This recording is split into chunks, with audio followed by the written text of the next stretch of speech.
ইরানে বড় ধরনের সামরিক হামলার প্রস্তুতি নিয়েও শেষ মুহূর্তে আবার পিছু হটলেন প্রেসিডেন্ট ডোনাল্ড ট্রাম্প।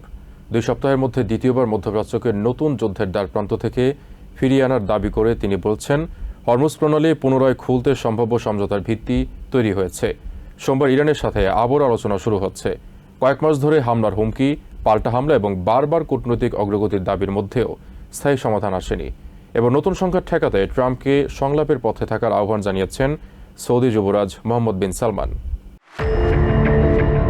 তেহরান ও কয়েকটি মিত্র দেশের অনুরোধেই ইরানে নতুন দফার হামলা বন্ধ করতে হয়েছে বলে জানিয়েছেন প্রেসিডেন্ট ডোনাল্ড ট্রাম্প। রবিবার এয়ারফোর্স ওয়ানে সাংবাদিকদের প্রশ্নের জবাবে তিনি দাবি করেন, ইরানের পাশাপাশি কাতার, সৌদি আরব এবং ইউনাইটেড আরব আমিরাত হামলা বন্ধে অনুরোধ জানায়। হরমুজ প্রণালী চালু ও ইরানের পারমাণবিক নিরস্ত্রীকরণ নিয়ে শিগগিরই চুক্তি হতে পারে বলেও জানান ট্রাম্প।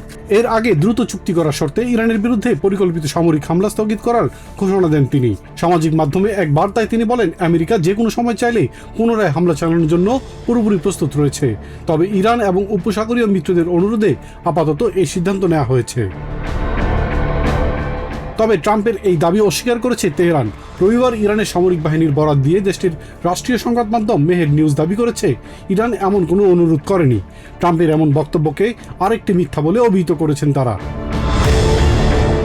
অন্যদিকে প্রণালীর ভবিষ্যৎ ব্যবস্থাপনা নিয়ে ওমানের সাথেও আলোচনা চূড়ান্ত পর্যায়ে পৌঁছেছে বলে জানিয়েছেন ইরানের পররাষ্ট্রমন্ত্রী আব্বাস আরাকচি। টেলিগ্রামে দেয়া পোস্টে তিনি জানান, ইরানের মন্ত্রিসভায় এই সংক্রান্ত প্রতিবেদন উপস্থাপন করা হয়েছে।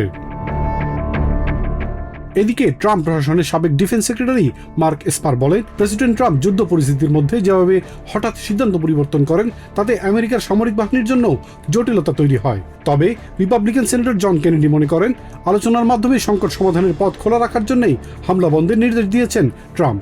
ইরান আরও দুর্বল হয়ে পড়ায় চুক্তি করতে রাজি হবে বলেও আশা করেন তিনি। রিপাবলিকান কংগ্রেসম্যান মাইক টার্নার বলেন, ইরানের পরমাণু কর্মসূচি বন্ধ করা এবং হরমুজ প্রণালী উন্মুক্ত রাখার মতো লক্ষ্যগুলো অর্জিত না হওয়া পর্যন্ত চাপ অব্যাহত রাখা উচিত।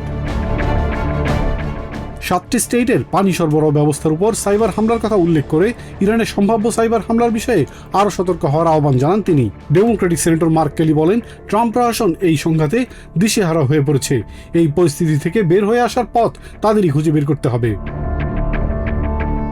প্রেসিডেন্ট ট্রাম্প ও ডিফেন্স সেক্রেটারি পিট হেগসেথের সমালোচনা করে তিনি বলেন, নির্বিচারে লক্ষ্যবস্তুতে হামলা চালিয়ে অস্ত্রের মজুদ কমিয়ে ফেলা হয়েছে, যার ফলে এখন গোলাবারুদের সংকট দেখা দিয়েছে। Ilias Kamal, TVN 24 news desk.